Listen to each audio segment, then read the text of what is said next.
Well, good morning, everybody, and welcome to the virtual launch of the 2020 edition of the State and Trends of Carbon Pricing.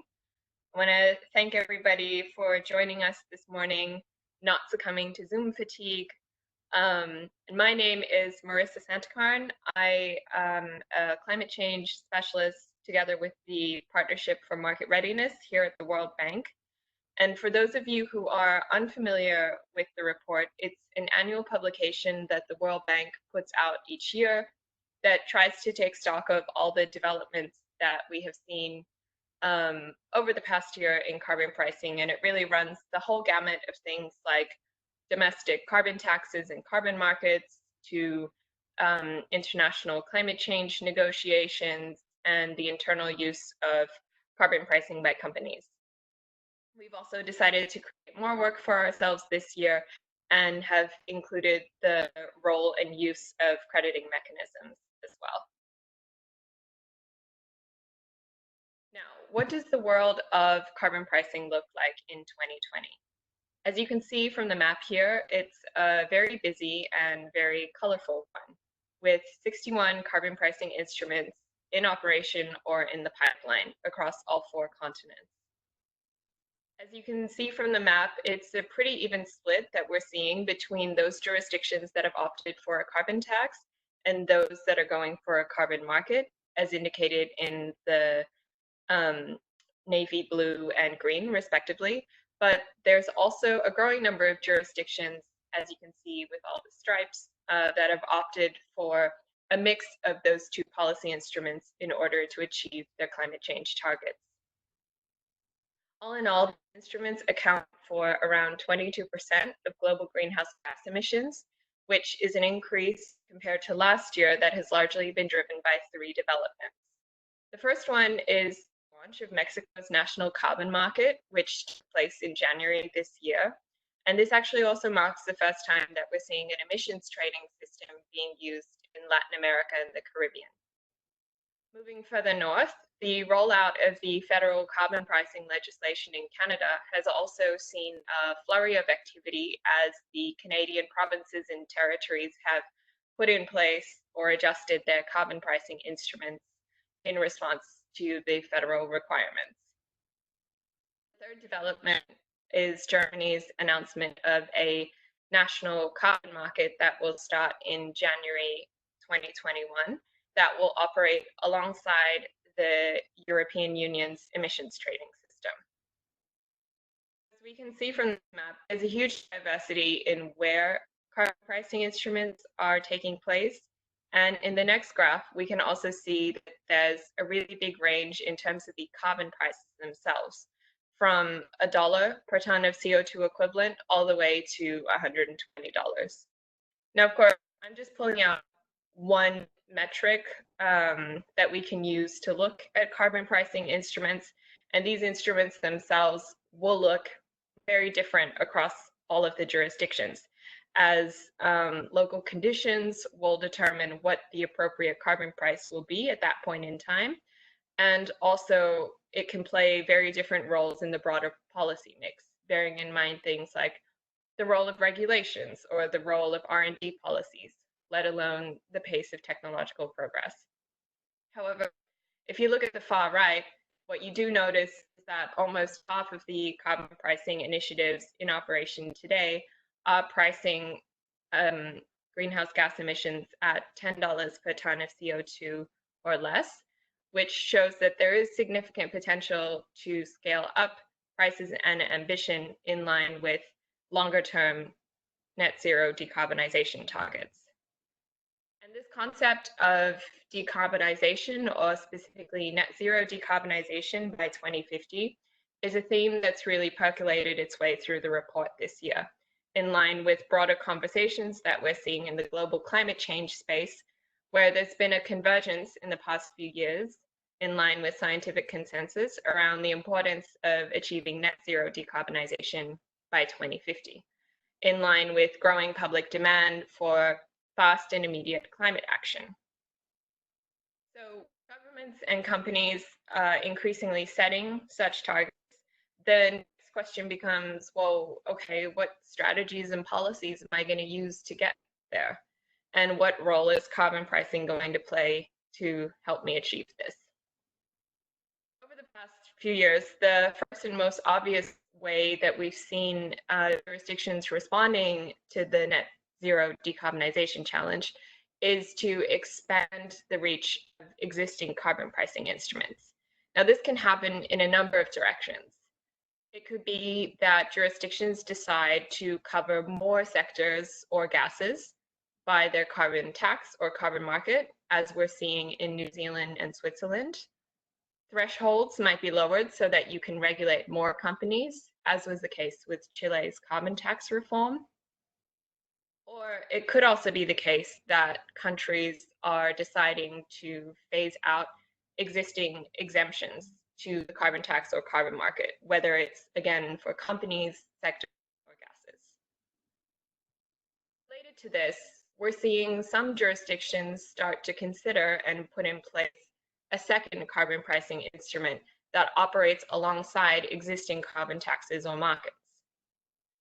In Europe, discussions deal have strengthened the case for the wider coverage of carbon pricing by the EU member states beyond the reach of the European Union emissions trading system. I talked about Germany before, but we're also seeing countries like Austria and Luxembourg who are planning to introduce a carbon price that would target sectors outside of the European Union emissions trading system, like the transport sector. The transport sector is actually also a topic of conversation among 10 US states that are working together under the Transportation and Climate Initiative to develop a carbon market in the coming years. In Latin America, I talked about the case of Mexico, but we're also seeing other countries with a pre-existing carbon tax also considering the role of an emissions trading system as well. Most notably, Chile and Colombia, both countries of which have national climate change legislation that lays the framework for a future national carbon market. A second trend we're also seeing is a renewed interest in crediting by both governments and companies. Now, when we think about crediting, we traditionally think about the crediting mechanisms, namely the Clean Development Mechanism and joint implementation. And if we move to the data, we see that over the past 30 years, the Clean Development Mechanism and joint implementation have really been the two crediting mechanisms that have dominated the crediting market. If you look at this graph here with volume of issuances, the top two are the CDM and JI. However, over the past couple of years, we've also seen a couple of changes and a diversifying of the crediting market. We're seeing increased activity in the voluntary market driven by private sector interest. And if you notice at the bottom with the increasing number of stripes, this is also indicating that there are a number of new crediting mechanisms coming into place. And these are largely domestic crediting mechanisms that governments are designing and putting in place to operate together with their carbon tax or carbon market.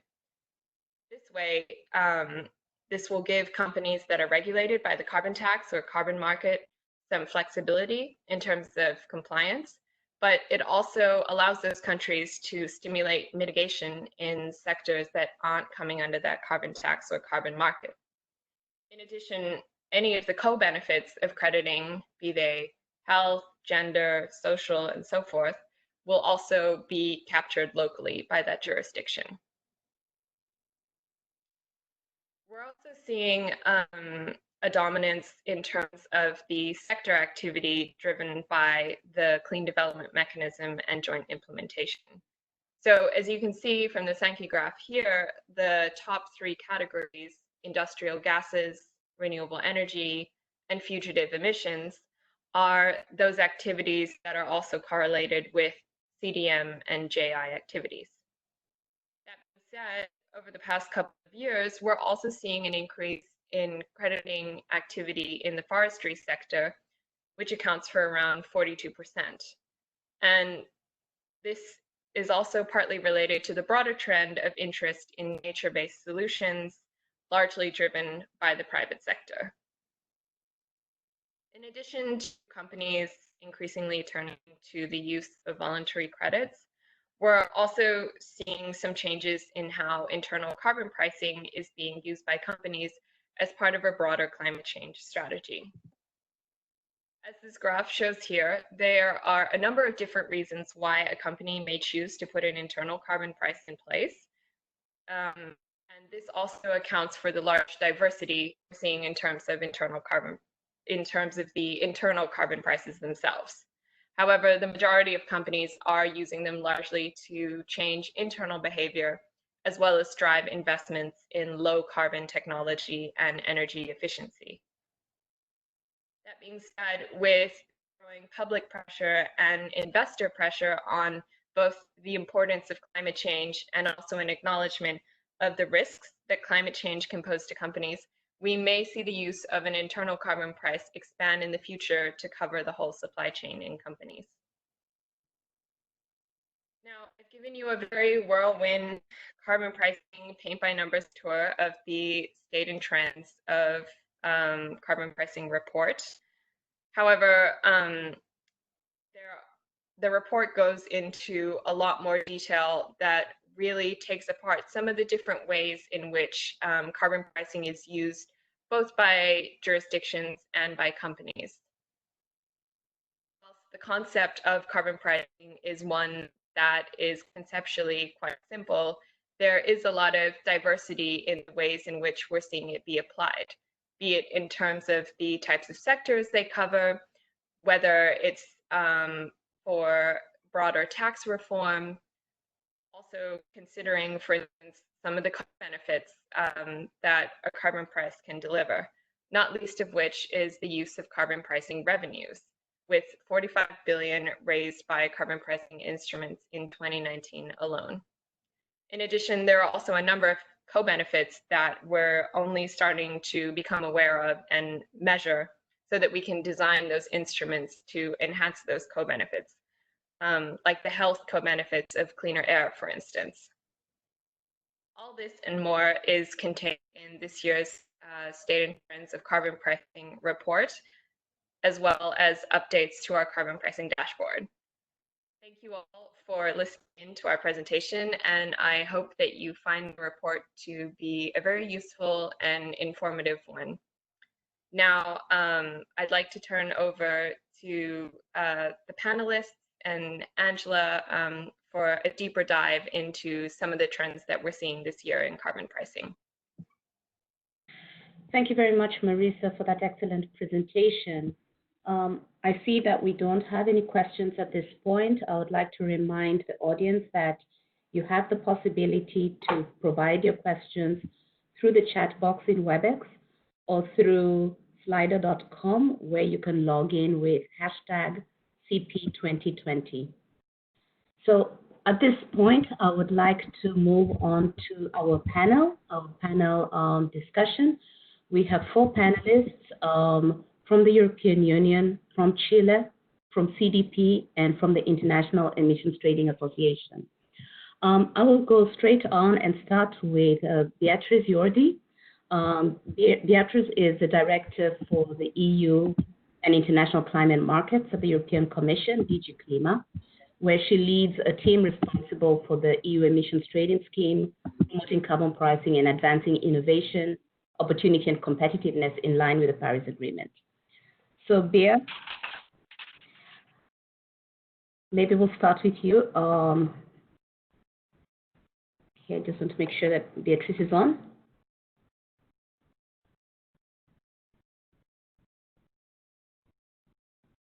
So I would like to put the first question to Bea. Sorry, can you hear me, Angela? I can hear you perfectly right now. Thank you. Super. Okay, so the global pandemic has really upended our world and has caused disruptions in all aspects of our economy. And we've noticed, and as Marisa also pointed out in the report, that the economic downturn has actually had impacts on ETSs around the world. So maybe if you could start off by sharing with us some views on what the outlook for the EU ETS is in the near future. Thanks a lot, Angela, and hello to everybody. Very happy to be in this panel. Sound is good? Just, yeah, okay, very good. So just to tell you, I mean, first, congratulations for choosing the perfect timing, because it's a couple of hours that the European Commission has released the recovery package, and I will comment a little bit later. But news from the European emission trading. First message is that we have passed the resilience test. I mean, despite of Corona, earthquake, and upside down of the economy, we have overpassed and overcome the economic shock. So prices were, I mean, last year around 25 euros. I think it's around $28, and we went down with the crisis to around 14, and we are in 21 this morning, and we have been in the last weeks around 20. So I think that we have passed the test of resilience, and which is good. I think market stability reserve worked, and we have confirmed that there is a good ETS mirroring market conditions, and in terms of economic downturn, price falls, but all the protection, the design mechanism of ETS has ended in a positive story. So it's also, this is the first one, is the solidity. I mean, from a price perspective of the system. I would like also to mention that due to the Corona, these news have been a little bit a low profile, but I would like to put a little bit higher profile there, and is that last year, so 2019 emissions, we have a compliance perfect this year, very good. So a big thanks to industry, power sector, and aviation, who has done a very good job in compliance, and also very good numbers. The best in the story of the history of ETS is that we are reducing the emissions in Europe around 9%. And this is part of it is the power sector with an impressive 15%, so 1.5 reduction of emission, around 2% in industry, so important for industry, and aviation has increased a little bit lower than 1% when we were used to numbers like 6-8%. So just to mention that what we have been studying theory, which is the switching of that carbon pricing is doing on the fuel switching, we are seeing it and confirm it.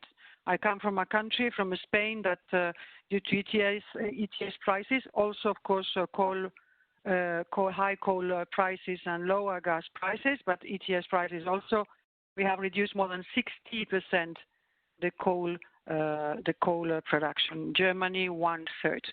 So my first message is solidity in the crisis. So after a dip down to 14 euros, we are in a stable around 20 euros, 21. The second, very good news from last year emission. I think this is important, and then we will need to, and I will talk a little bit later on, that we need that this long-term signal is maintained. It's not that we consider the Green Deal does not consider climate as a luxurious option, but as a resilient option, as a sustainable option, and a need for society and the economy. And I think that this is a little bit my three main messages.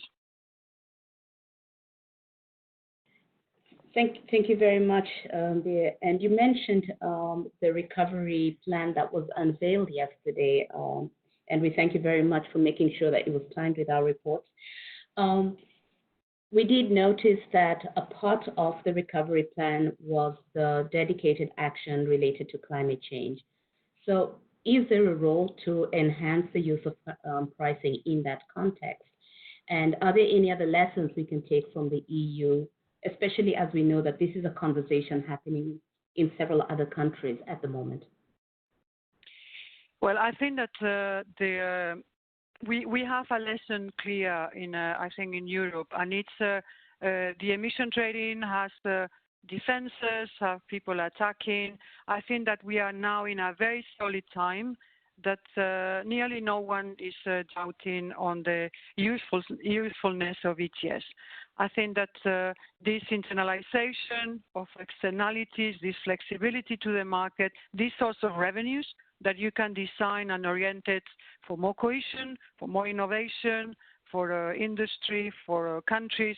So its flexibility of the design is not, I think that there's a more positive impression of ETS, as I can confirm. And also, of course, that the last reinforcement of ETS is giving positive results. So as you know, it's not a secret. The Green Deal puts on the table an enlargement of a scope. It puts an enlargement to the maritime sector. It puts a possible enlargement to buildings and transport, and a reinforcement of aviation, because as you know, aviation is already under the European one. So there's a lesson of, again, linked to the solidity I mentioned before, very little polemic on carbon pricing, because it demonstrates that this internalization works and its design can be flexible depending on what you want to reorient. An enlarging perspective that we will present after an impact assessment September this year, and legislative proposals likely next June 2021. And also I think that's a third and a fourth message.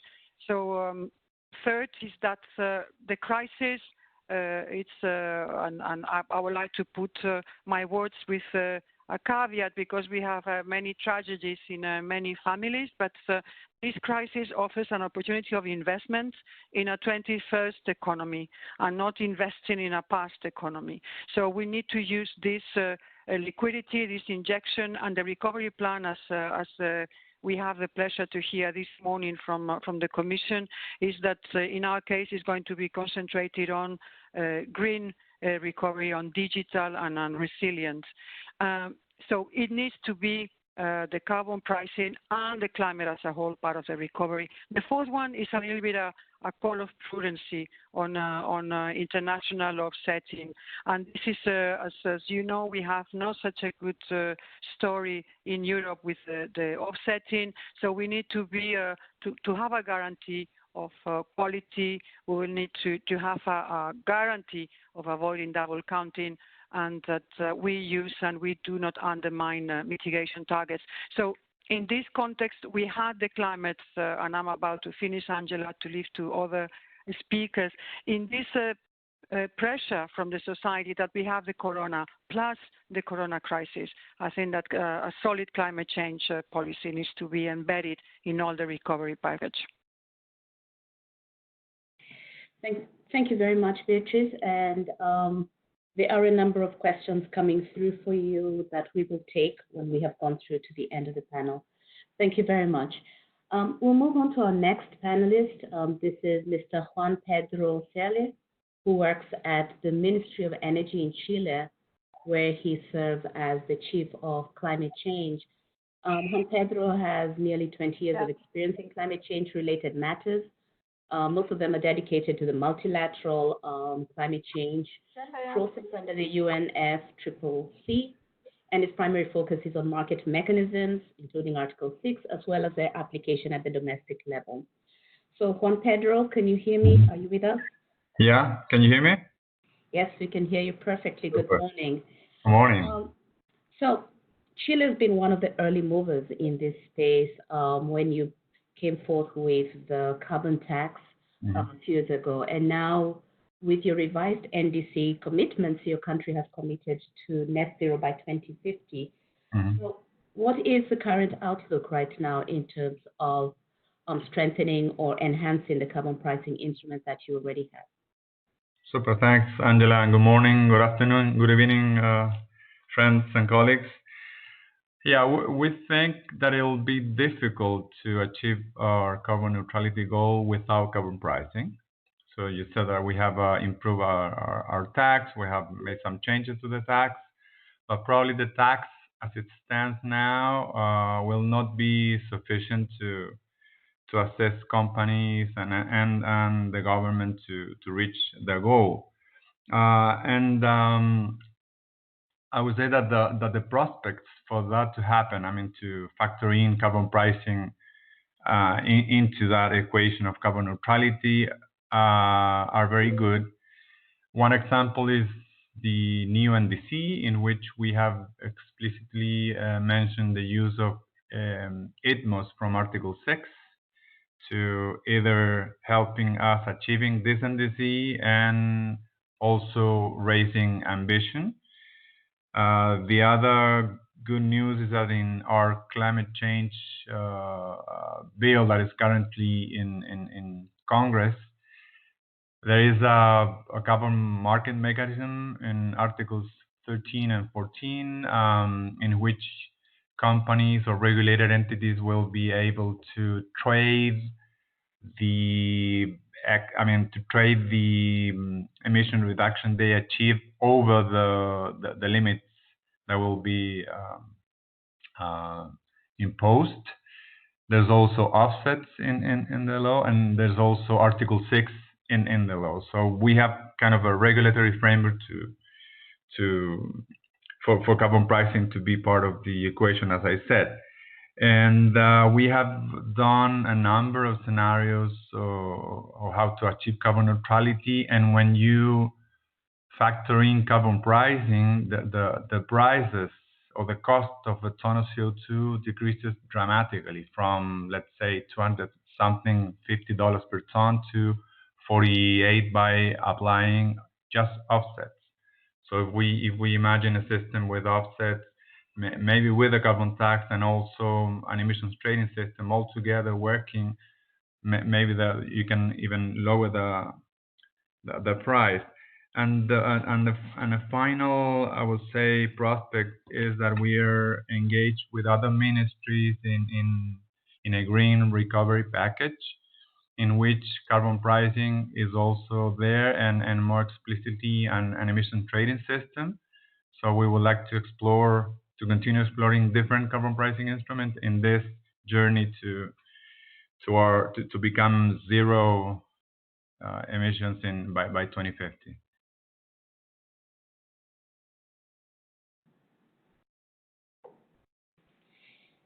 Thank you, Juan Pedro. One of the things that we have also heard quite a bit coming from the Latin American region has been the conversation around nature-based solutions. Right. And we also see that this is referenced within your climate change package. So to what extent do you see a carbon market helping to leverage investments towards nature-based projects? Well, I think, I think carbon pricing should also be an instrument at least in the LULUCF sector, in the land use change and forestry sector. Why is that? It's because when we develop all these, trajectories, all these scenarios to reach this goal, at least we will need 50% of the emission reductions coming from the forestry sector. So that's one aspect of nature-based solutions. So it's a huge amount. And we are now studying how an offsetting system could bring, in those emission reductions in the context of carbon neutrality. So we see that it is possible to use some of these instruments to foster nature-based solutions, because we need those. So we need both energy and non-energy sector all together.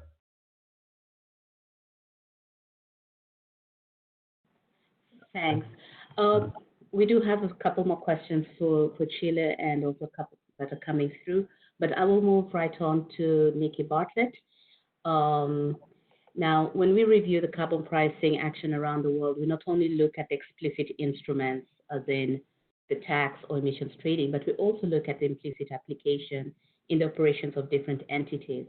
CDP has been a key partner, providing us with insights on how the private sector has been using a price on carbon.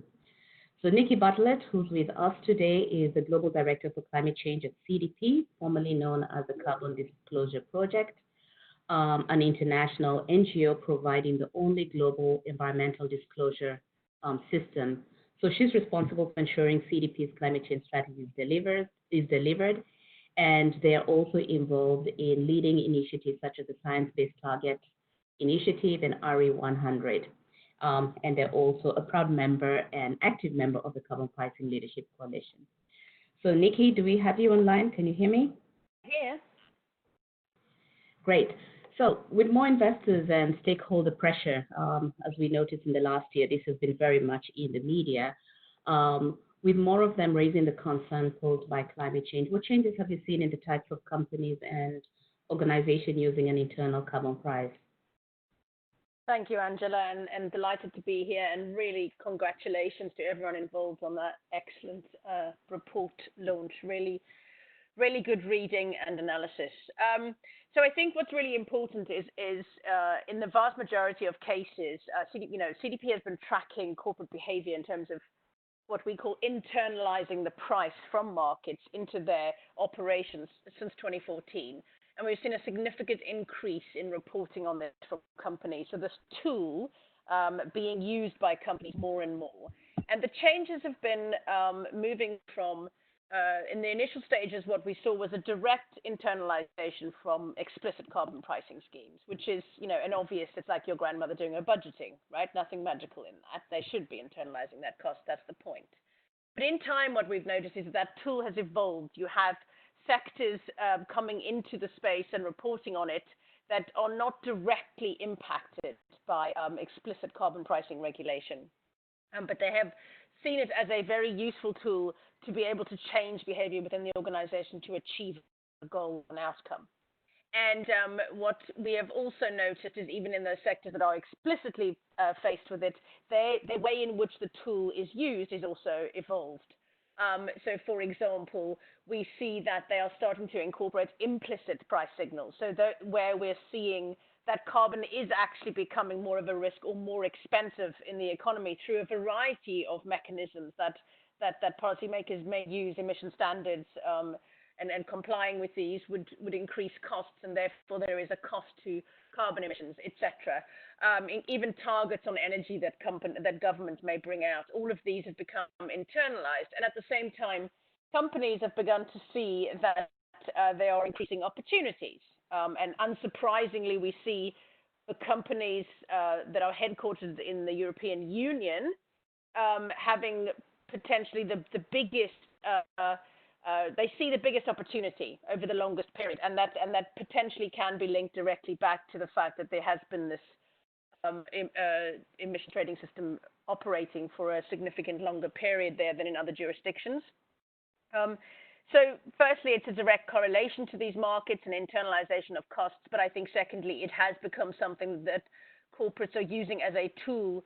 And we would say from, to summarize the kind of various objectives for that, we've seen companies use it as a way to integrate those risks into their decisions and strategies.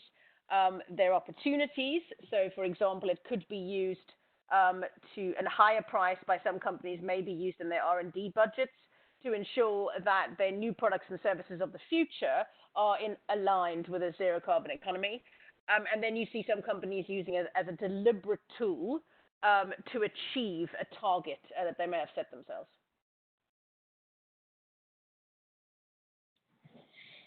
Thanks. One of the things that you have also been working with has been the Science-Based Targets Initiative. And is there, first of all, a correlation between the companies that are pricing carbon internally and those that are stepping forward with their net zero targets?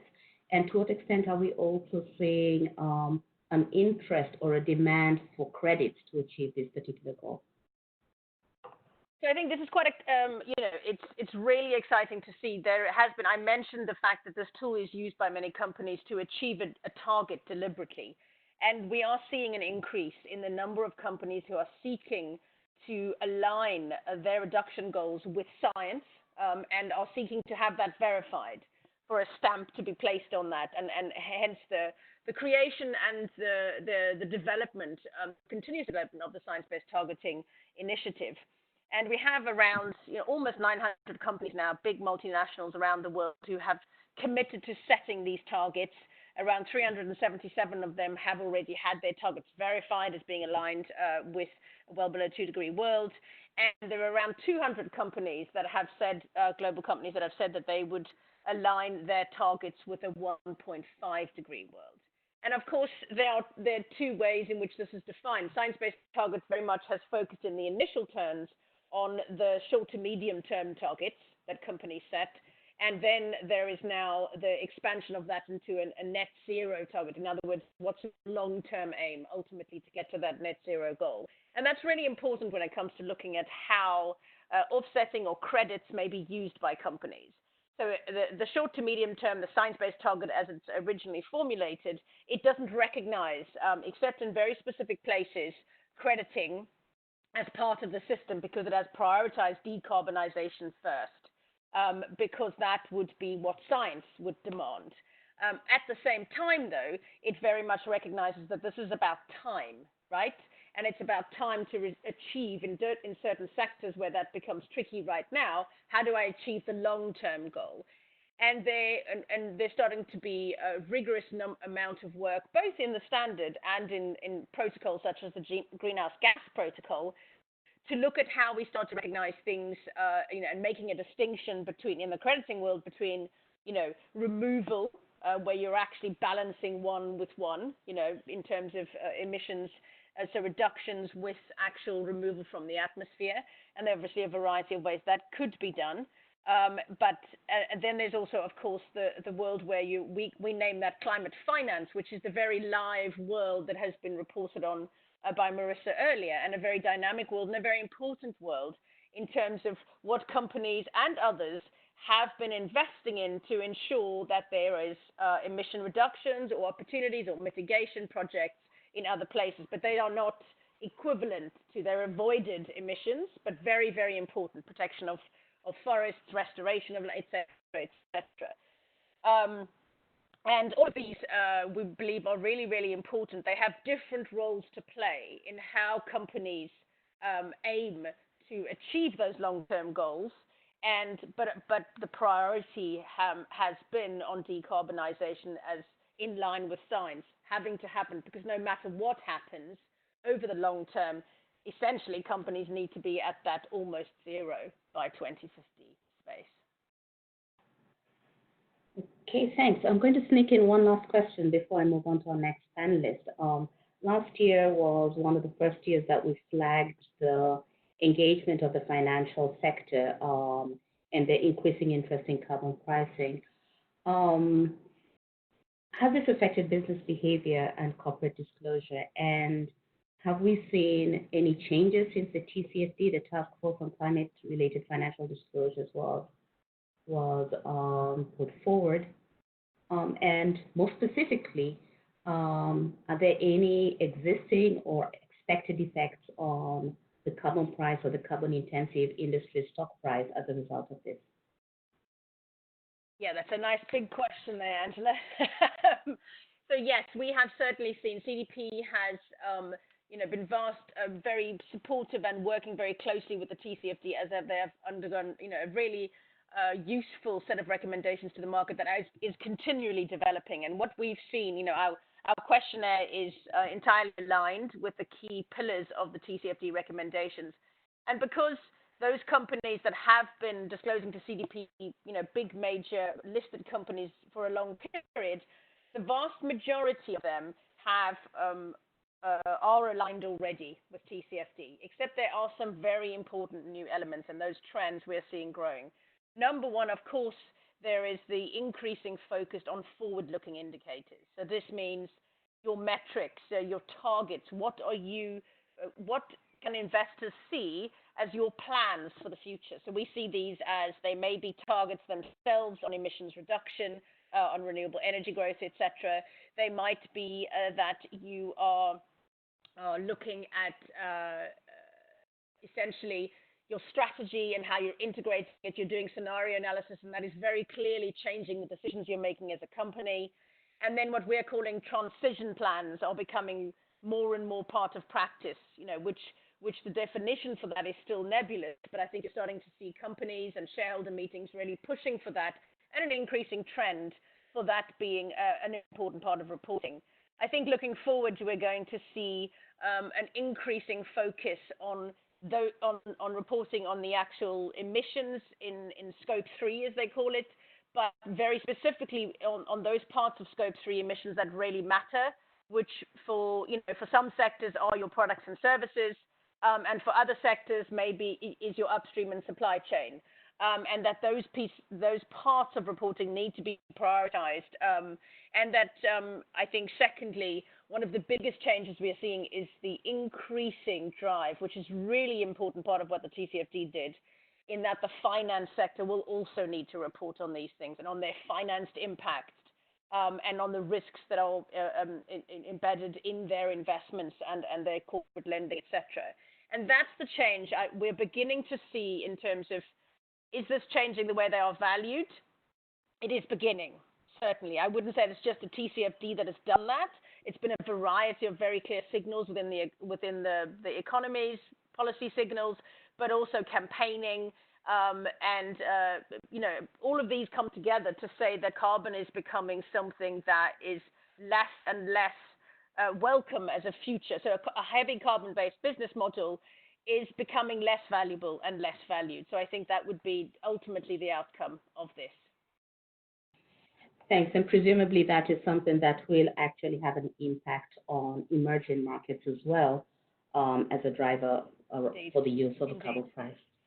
So thank you very much, Nikki. And now I'll move on to our last panelist. This is Dirk Forrester.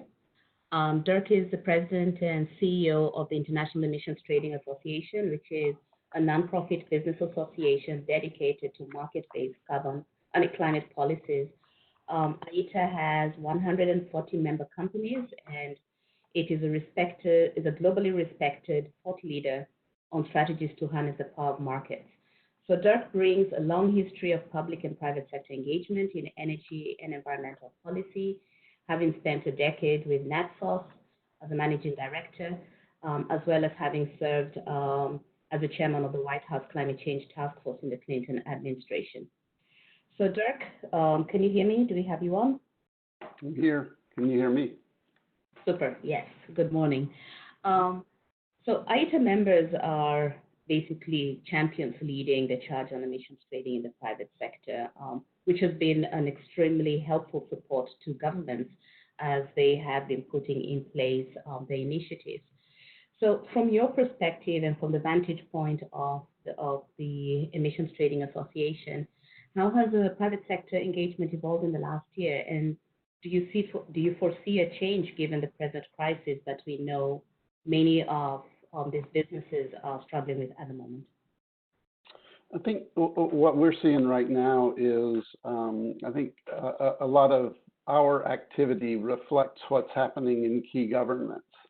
So when Bea talks about how the European Green Deal is progressing and what some of the hopes and aspirations are there, or when Juan Pedro talks about Chile's efforts to broaden and improve the economic efficiency of their program, that's something that matters to my members. So in a sense, we reflect all of that, but we also reflect Nikki's world of how companies are taking on their own responsibilities. And it was really interesting to me to observe the report, a very fine report that Marissa presented, and see some of those same themes come through. Notably, themes about increasing interest in the broadening of systems, because I do think my companies think everybody ought to be doing their fair share in the climate effort. So when Germany launches a system parallel to the ETS that is going to use a market-based instrument to cover other sectors, that's an encouraging sign. Similarly, I think the rising interest in forestry and crediting and sort of appropriate use of off-system credits is really, it's an important sign of sort of where we need to go. I hadn't seen that number before of 42% of the sort of the credit transactions in the last 5 years being from forestry. But I think that is a sign of maybe that element of the Paris Agreement of achieving, we sometimes call it net zero, we sometimes call it carbon neutrality, but the concept of the balance of sources and sinks. I think corporates are embracing that, and they're trying to, in their own corporate responsibility of their direct emissions, but also increasingly emissions upstream and downstream, something that they're trying to employ because they can't control all of those emissions up and downstream, but they can compensate for them with use of highly credible offsets. And I really applaud, I think both Bea and Juan Pedro talked about the importance of getting Article 6 rules right and getting increased credibility in the international regime of accounting for transactions through Article 6. I think that is sort of still the holy grail for us, right? And this year, it's not going to be a happy thing for people in markets that the COP is delayed because we still need decisions to be made. But I do think there's some useful guidance already on the table from the fine work that Chile did last year in leading the COP, where we do have the general signals of what the policy should contain. So hopefully countries can escalate their readiness and companies do the same. I do think your question to me was about private sector engagement and interest, and where we began this conversation around the impacts of COVID. What I'm seeing is it's giving people a lot more time at their desks and opportunity to participate in policy vision, thinking, just like this call, thinking about where they want to take their businesses. And I do think the sort of strategic side of corporate activity will likely benefit from this time where we're not all running around the world, but we're actually really focused on growing and expanding our businesses. I'll close just with another emphasis on this what I think is a really healthy rising interest in natural climate solutions. And maybe it's a little bit back to the future because I think the first carbon offsets, probably the first ones I ever heard about were honestly in the late 80s. And I think it was AES was offsetting every new power plant they built around the world with forestry offsets from projects that they, I guess, collaboratively identified with WRI. And this seems like ancient history. I'm talking about like 1988, 1989. But we kind of come back to that point of the role of forests in serving function and removals. I think it's going to be really important. There's a hugely beneficial technology side that also needs to develop that we're also quite interested in. But nearer term, there's a lot you can do in nature. And like many of you probably, I read The Economist special report this week that included a bit on sort of this notion of how in green recovery, there was a lot of job creation potential in nature-based solutions. And when you kind of look at some of the literature on this and the multiples of how many more people could be employed in replanting forests or in agricultural strategies, there's just a huge potential. It broadens the activity to more sectors, but it also can put people to work. And, frankly, it's in outdoor settings that might be appealing to people who have been cooped up for months. So I think there's a great deal of potential in that I hope we're able to explore collectively. I was really glad to see that sort of as a part of what Chile's looking at. And I'm hoping that if Europe's aspirations go high enough, that this will be a part of the picture in Europe, because all of the data that I've seen says you can't kind of get to carbon neutrality without this important role of forestry and agriculture. So we need to get after it on that and make sure those tools can be used effectively. So I hope that's useful as an opening perspective. Absolutely, Dirk. Absolutely.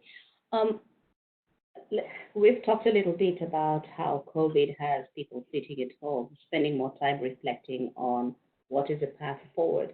And a question that has been coming up in some of the conversations I've been having with our partners has been, will climate change still remain as a top priority? Because while we are still talking about sustainable recovery or greening the recovery, will the attention on climate change remain, or are we going to park it for a while and come back to it later? And if it does remain, what role can companies play in helping give that extra push to ensure that the recovery in the medium and long term, both for themselves, but also for the greater good, whether it's through their own investments or government bailouts, are actually sustainable? Yeah, I mean, I definitely think there's a role for corporate responsibility in it, and for demonstrations of how sort of new infrastructure. Bea touched on this earlier. I thought the way she framed it was quite good, that this is about sort of preparation for the 21st century. This is not about rebuilding the old style. And I think if you start it with digital, as she did, where those of us, like I'm sitting on a farm in rural Alabama right now, but I do have decent internet connection, I think. I don't know if you guys can, if I'm splotchy in how I appear, or if my words are getting scrambled. But for the most part, I've been able to continue to be productive because of investments that were made. But not all of my country, and certainly not all of many of the World Bank's client countries, can say that. Like, there really is potential for a green recovery to accomplish a lot in terms of the sort of infrastructure that can make us all better at what we do, but also this harnessing of the investment potential for doing some good things on climate. You know, the last crisis of this magnitude that the world faced was in the Great Depression, where the recovery in many places, certainly in the United States, involved a lot of improvements in infrastructure in rural America, the building of roads and bridges and frankly, the access to national parks and things like that, that was hugely benefited by putting people to work in those areas. And I think we could do the same thing in the service of nature again, to sort of, people are calling it rewilding, which is a concept I love, of kind of embracing nature and finding ways to harness its potential for carbon sequestration. I hope that's something that we can demonstrate in the private sector in a way that inspires governments to take it up and go with it. Thank you very much, Dirk, and thank you also to all the panelists for the interventions. I'd like now to turn to the questions that have been submitted, and I can see that we have quite a number of questions that have come through that have also, and we also appreciate that you have upvoted which ones are more popular. So, okay, thank you for sharing the screen. So I'm going to raise a couple of questions, and maybe one of the panelists can intervene. I know some of them are more targeted to you, so that you can actually start with. But maybe we can start off with a question to Marisa, and then any of the others can also intervene to complement her response. Marisa, this is a question that relates to revenues, around whether we have the information on how and what revenues are used for. What's included in the report, and maybe you can also say a couple of words on some of the other work we've done in that regard. Marisa? Yeah, sure, Angela. So we do have a graphic in the Stated Trends report this year that does break down the amount of revenue generated in terms of the different carbon pricing initiatives. And I did briefly state in the presentation before about the total amount raised. And we also have a rough breakdown as to the different ways in which that revenue is being used. For those who wanted a little bit more information about the metrics in terms of how much revenue is being raised, how it's being used, and I guess in general, more of a reference to how we can think about revenue use as part of a broader, not only climate change, but also general development strategy for countries. We do have a report on the use of revenues that I can share in the chat for everyone. The Institute for Climate Economics is also reporting on this, and I think for most jurisdictions, they're also publishing their own reports about the different ways in which they're spending their revenue. Thanks, Marisa. Another question that seems to have a lot of popularity, and I think this I will put maybe initially to Bea or Juan Pedro, or to Dirk as well. What kind of carbon pricing can be considered when oil prices stay well below the renewables, which is the present situation we're in right now? So who would like to be a first taker on that question?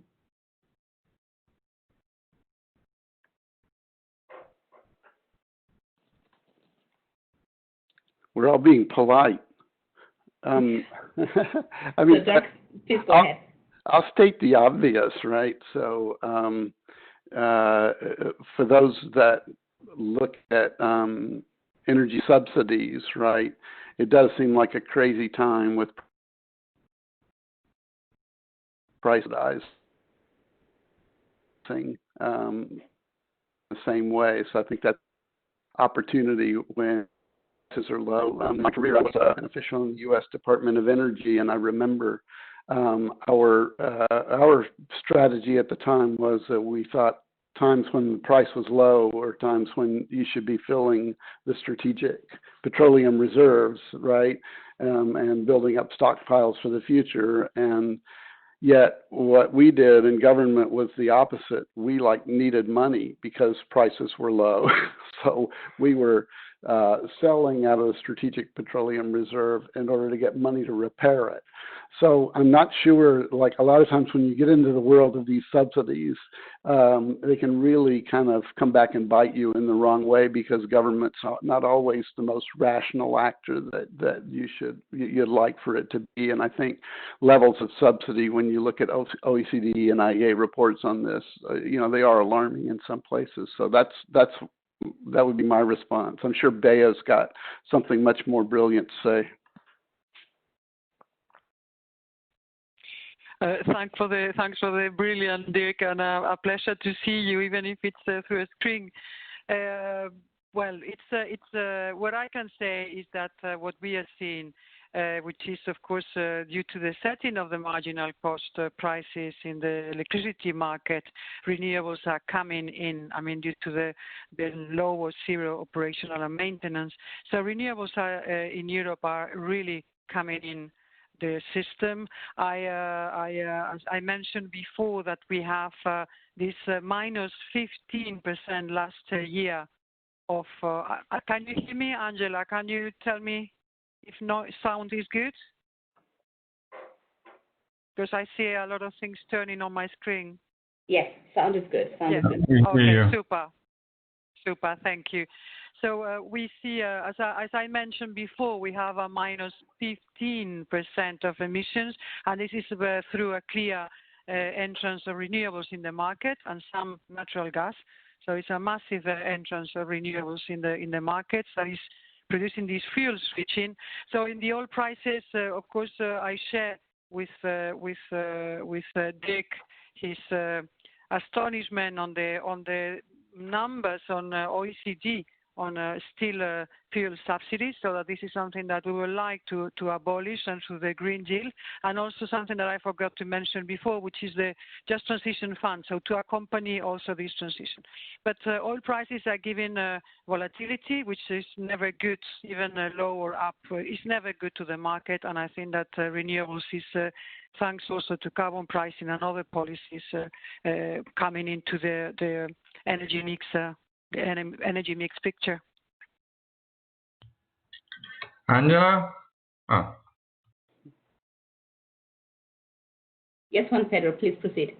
I think she's continuing now. She's stopped. Okay. No, I'm This is a good question. I guess it's a challenge. But I don't know about other countries, but in our case, we have already set like a strategy, as I said, to become carbon neutral. So we don't think that because of oil prices that are so low right now, we will go backwards and do the old way of recovering our economy. So I guess going to the question, my answer would be we need to still understand and implement the type of carbon pricing that we know of. Maybe I don't know.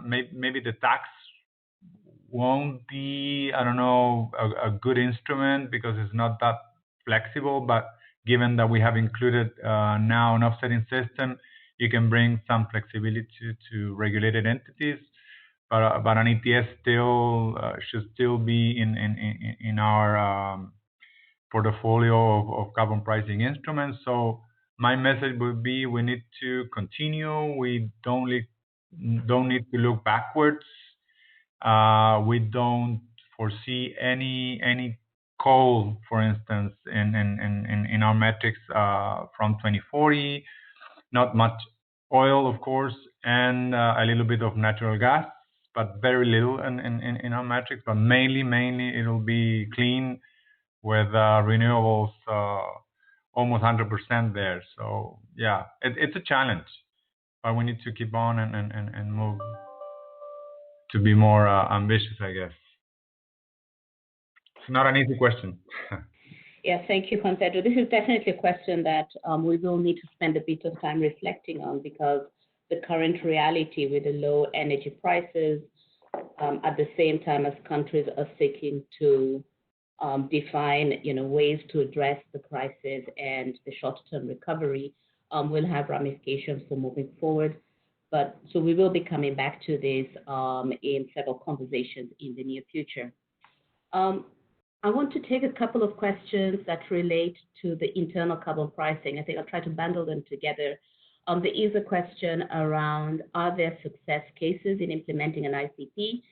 Because we do hear a lot about companies say we are introducing an internal carbon price or we're using it, but are there some success cases to show how this has actually impacted or transformed their operations? And if so, what are the performance metrics that are used to measure this? So I'd like to pass this question to Nikki.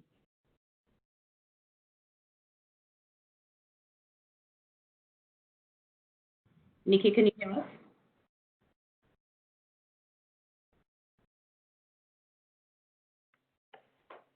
Okay, I have a feeling Nikki's just gone offline, so I will come back. I'll come back to her on that question and move to the next question that has come up, and this one relates to the EU ETS and the use of international offset credits if it increases its emission reduction target beyond the current 40%. So will the EU ETS allow for the import of international credits? Yeah. So thank you, Angela. Just first to clarify that this lock-in is changing my my measure of the time, because the energy recovery was the recovery package from Europe and the next generation was adopted yesterday, not today. Sorry for the lapsus. So this question on the 55%, will we use inputs or offset credits? Just let me put the context of this 55%. This is part of the Green Deal. We are going to make a legal proposal June next year and the impact assessment this September on more design and ways and paths and sectors. And the idea of the 55% reduction is to be in line with the decarbonization targets for 2050. This decarbonization target for 2050 considers domestic efforts. It considers also sinks, so we can absorption. So it considers nature-based solution, and it considers also carbon capture. But the context of the long-term strategy and the context of the decarbonization of the economy, it's in a context of domestic effort. Because it is the beginning of a process, this 55% of discussion, of analysis, but this is what we have in Green Deal and in the decarbonization. Just as a tip, and I know last year was very good in terms of reduction, but last year we got a 9% reduction, nearly 9%.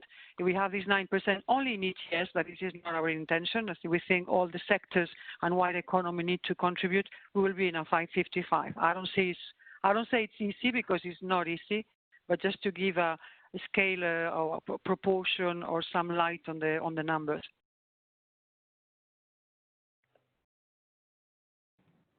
Thank you very much, Pia. I'll turn to Nikki, who I think just unmute. You're back on, Nikki? No, still can't hear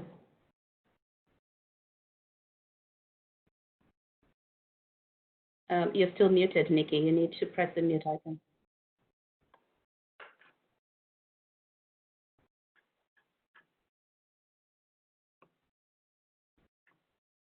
Okay, so we have lost the sound with Nikki, but I will ask her to respond in writing, and then we will try to capture her response to the question. The next question that I have here, which is about the preference between carbon taxes over ETS. Now, this is a question we get to hear very often from different stakeholders asking us which is better, a carbon tax or an ETS. I'm going to put this question to Juan Pedro, given that your country is considering the carbon price and you have the carbon tax. If you can respond to this. Yeah, it's a very easy question. I don't know. I mean, it depends. I think it all depends on how these instruments are designed.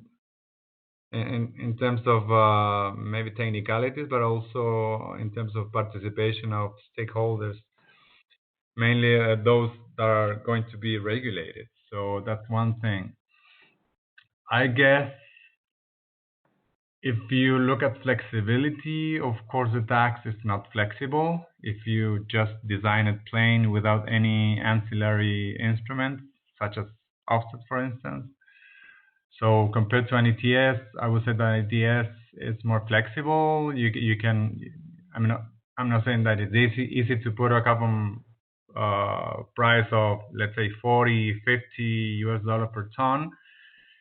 But when you look at, if you reach this price with an ETS, or you put this, this price under the tax, of course, in our case, it'll be impossible to pay $50 per ton through a tax, but maybe an ETS could provide you that flexibility. In terms of if you have the goal of reducing emissions, all people say that an ETS will get you to the limits that you're placing, and not the tax. So it depends on how you design the instrument. What are the goals behind the instrument? If you need, let's say, to use part, if not all, the revenues to continue, fostering mitigation actions, probably the ETS in our case will be more flexible than the tax, because the revenues in the case of the tax go to the general budget, and you don't have much, I would say, freedom to use it in one specific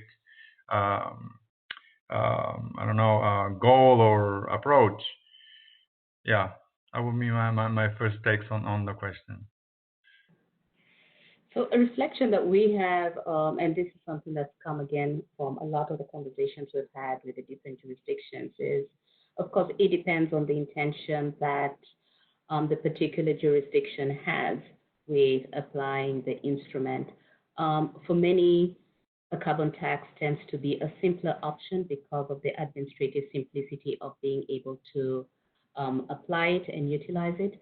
But then again, the ETS does provide a flexibility and a certain degree of certainty in terms of the volume of emissions to be reduced. The tax does provide some degree of price certainty. From the perspective of the World Bank and the work that we do not advocate for either or, because at the end of the day, the instruments have to be fit for purpose and tailored to the particular circumstances of the jurisdiction.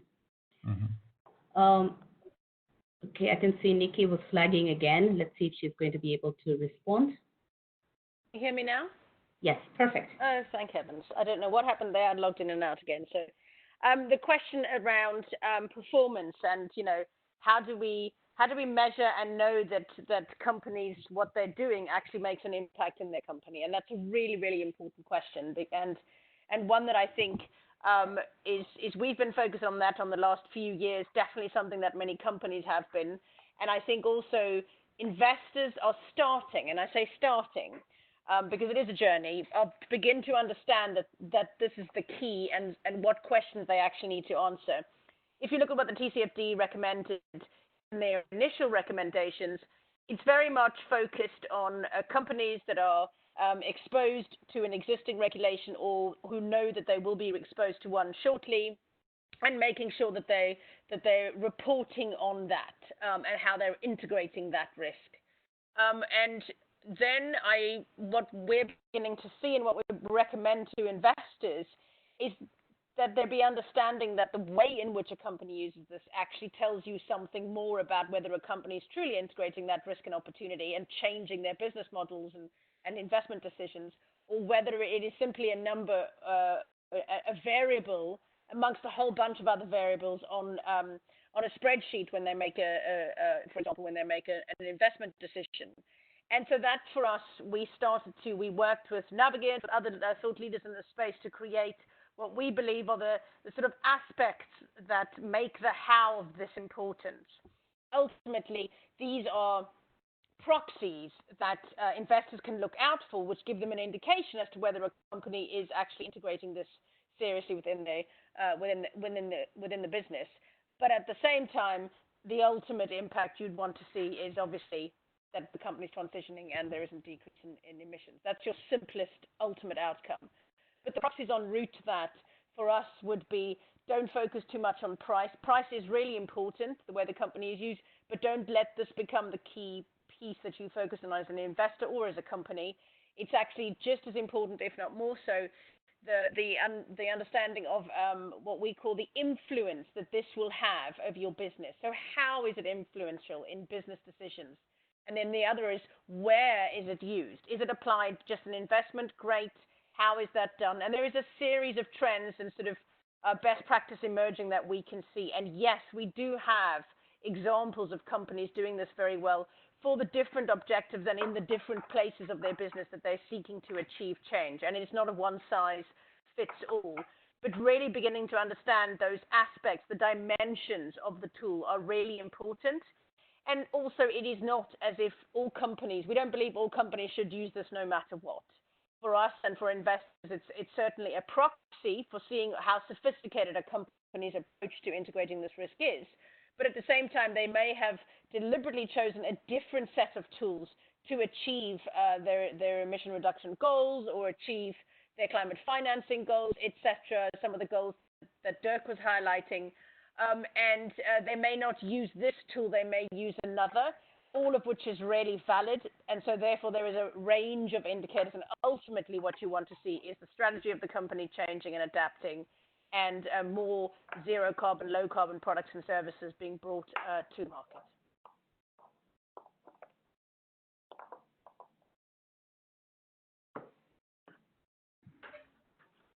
Angela, I think you're muted. Apologies. One more question that I would like to direct to Bea, which relates to what will the impact of carbon border adjustments have on carbon pricing around the world? We know that there have been some conversations in different quarters about the potential of applying this, but what impact would this have, and also what is the feasibility of actually applying this? Thanks, Angela, for the question. So I don't know why I cannot switch on my video, but I hope you can hear me. We can hear you perfectly. very good. So just well, to put a little bit the context of the carbon adjustments. First, the European Union is a global actor. We are fully committed to working with other partners. Of course, cooperation with the World Bank. That is the purpose of today. And so we are believers in multilateralism, and clearly that climate change doesn't have national borders. So this is the first big thing, and it's not a personal opinion. It has been stated by all our European leaders and clearly in the Green Deal. The second context is that we want to have economy with the carbon neutral. So the idea is we cooperate with all international partners, multilateral and bilateral, but the worry is carbon leakage. So are we, because production is transferred from the EU to other countries, or EU products are replaced with more carbon intensive products. So this is why we have launched the idea in the Green Deal to study a possible adjustment, of course in line with World Trade Organization rules, but it's to compensate if this lack of effort from other partners and effort from European partners. So it's the imbalance of ambition. This is the idea, but it doesn't put into question at all our Europe as a global player, as a multilateral. So which stage we are, because I know that it makes a lot of noise all around many offices and houses. We are studying that and studying a possible proposal because we understand that it's difficult and complex, but not impossible. So we are in the study phase. Thank you. And I think this is a good response to end this question session with, that there is still a lot of work to be done to understand these instruments in the starting phase, and not necessarily in the process of imposing a tax at this point, but to explore how we can raise ambition and balance ambition. We have a lot of questions left in the chat, which unfortunately, due to the time limitation, we're not able to get into. However, I would like to mention that through the regular series of webinars organized by the World Bank, whether it's through the Partnership for Market Readiness or the Carbon Pricing Leadership Coalition, we will try to come to discuss some of the issues that you have raised so that all the wise questions do not get lost, but continue to inform and enrich the work that we do going forward. I would like to sincerely thank the panelists for the time they took this morning or this afternoon to join us, for the insights they have provided us, and for all the support that they've given us through the years as we have worked on this report. At this point, I would like to turn to our manager, Mr. Neeraj Prasad, to say a few words.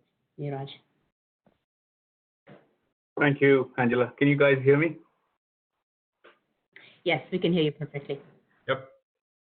Yeah, it sounds, I mean, a bit of a paradox, but the fact that we are constrained to do this in the format that we have done gives us a far more intense analysis of a report that we are all from the bank team justifiably proud of, and the depth of analysis. And I think I really need to thank all the sort of peer reviewers for their insights. Has really given us a much richer conversation around it than if we were doing this in a public space like the Innovate for Climate with people around and press and etc.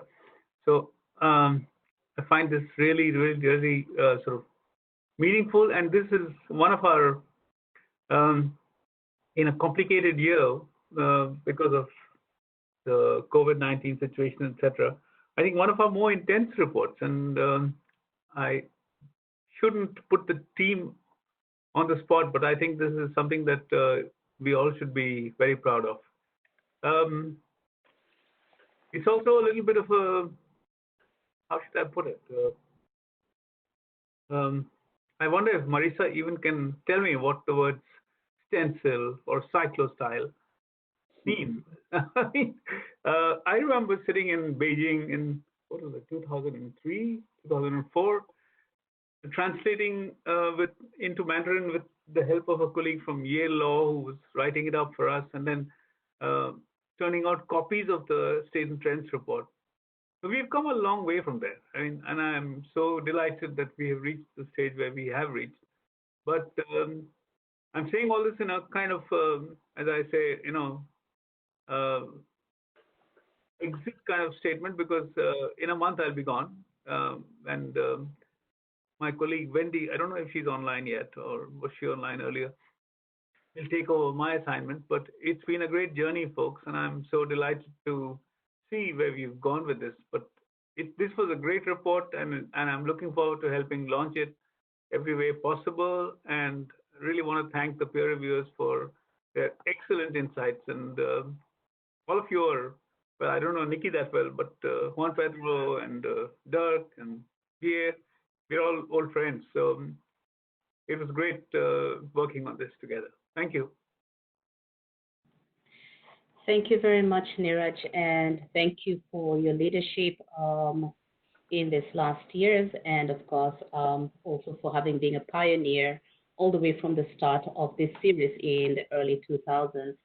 And as Neeraj said, he will be riding into the sunrise, as I prefer to see it, because the next phase of life is always a new phase. And we do look forward to continuing the engagement and drawing on your wisdom. So we're now at the end of this workshop, and I'd like to once again reiterate my thanks to all the panelists, to the team that prepared this report, to all of you who have joined us this morning, who have engaged in the discussion, have shared with us the questions. And I want to end with a quote that I actually really liked. I was reading an article from The Economist that was run a week ago. I think the title of the article was How to Flatten the Climate Curve. And it stated that there may never have been a time when carbon prices could achieve so much so quickly. This struck me because much of what we have in this report is the evidence that the carbon pricing initiatives around the world are working. So the evidence is there now. Now what is left for us is what we can do with it and what more we can do with it. So thank you very much. Do keep safe and keep well. And we look forward to reconnecting on the next activities organized by the Innovate for Climate team. Thank you.